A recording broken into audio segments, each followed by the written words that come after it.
Hey guys, this is Ivan with OverlookeDENT, and in today's video I'm going to do a showcase. Bam! Yeah, I normally don't do these, and actually it's kind of weird how this happened. So I was having a conversation with Oliver. Actually, it started because I think a sub of his, or somebody that he knows, requested a horizontal life counter, right? Which I have one. And so he kind of, tagged me in the tweet, was like, hey, Overlooked already has one.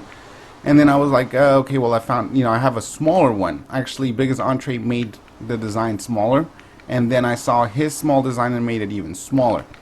So I made a whole video on it, and then at the end of that video I showcased my model on a vertical one, which is basically where the conversation went with Oliver, or Broadbent if you guys don't know him by his name, fellow YouTuber. But yeah, so what had happened is he showed a picture of it because he was like, hey, you should go vertical, and I was like, no, I'm gonna go horizontal. I'm lazy and everything. But then after that, he just basically showed a picture of the front of a a design that he's working on. I didn't get to see any of the redstone or anything like that. And then I was like, are you still using the horizontal? I was thinking maybe he just kind of like attached it to the back or something and just was working off of these lights. He's like, no. He's like, no. It gave me a tip that it actually counts downwards. So for some weird reason, I was thinking it was some kind of setup like this. Right, and see, this is the thing, I did the tutorial for the other one. It just, as I was looking at the video and rendering it, and speaking about what possibly Broadbent had done, I was thinking he did something like this, where he was powering these individually, and then pushing, let me get a block. For some reason, as he explained it on the tweet, I was thinking he was doing something like this. Progressively pushing them off, because he said it counted backwards. So instead of being off, it would be on, and then it would go downwards. So for some reason I'm thinking, oh, he did something like this. Just completely overthinking it, okay? So then I was like, screw that, I'm gonna have mine count up. Which actually I got one, and I now looking and realizing at what he probably did, I'm surprised I crammed so much freaking redstone into this area. So his design was 3x4 as he said. So I, set out to make a 3x4 design. So this is what I came up with. And I'll showcase this one, and then I'm going to show you guys what I think he actually did. 1, 2, 3, 4, 5, 6. So mine, still a sand tower. I'm assuming his is also a sand tower. But mine has, it protruding out the top there. And it's a pretty good design, if you ask me. So I am using a directional monostable circuit, and so this is what happens. You go to sleep here with the solid blocks there. You're going to be guaranteed to spawn here every time because it won't put you in a solid block. So then what happens is, let's simulate that I went to bed. You hit it, it lights it. So it's going to be progressively upwards. All right. So what happens is when you get to the final one, it's going to hit this here. This block is going to then become a solid block with the sand, and then it's going to pass a signal downwards, and with this weird motion, because otherwise it was creating like a bud switch of sorts. So again, we'll simulate another one, and then on the final one, which is coming up, let me break that. The signal will pass all the way down and break the bed. Okay?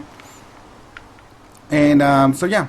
So this is basically what I had come up with. And again, did the whole tutorial on the horizontal one, which I'll probably save for Wednesday or maybe even Tuesday. So I'll eventually do a tutorial on this one, I believe. Okay?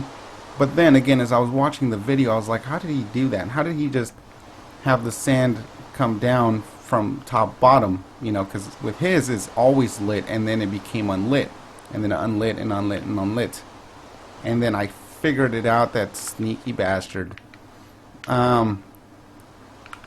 This, well, I don't know if the redstone in itself is the same.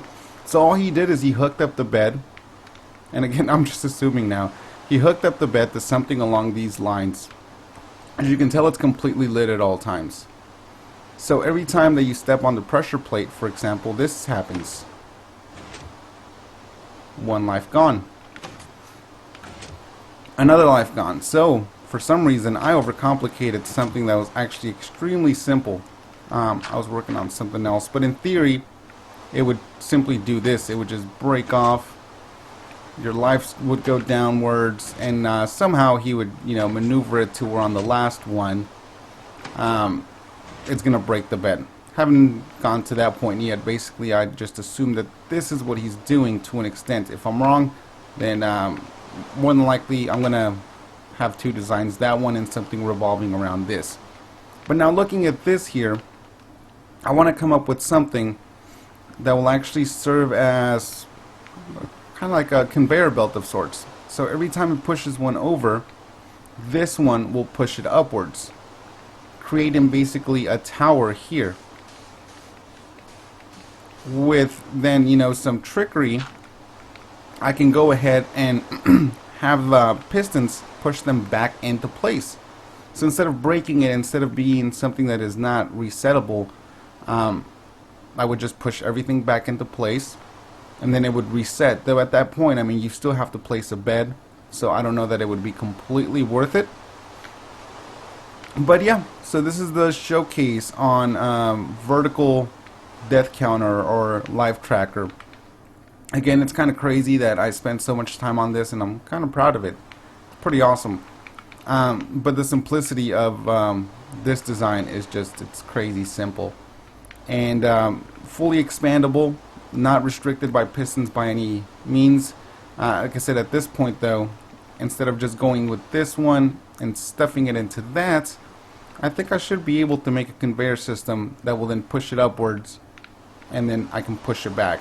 But like I said, you're still going to have to place a new bed anyways. But at least, you know, if that's the case and the map doesn't have to be reset for some reason, you know, the map maker should be able to just fly around, stamp new beds, and not have to worry about the sand. Sweet, sweet. Well, I hope you guys liked the video. As always, subscribe up top, and peace out.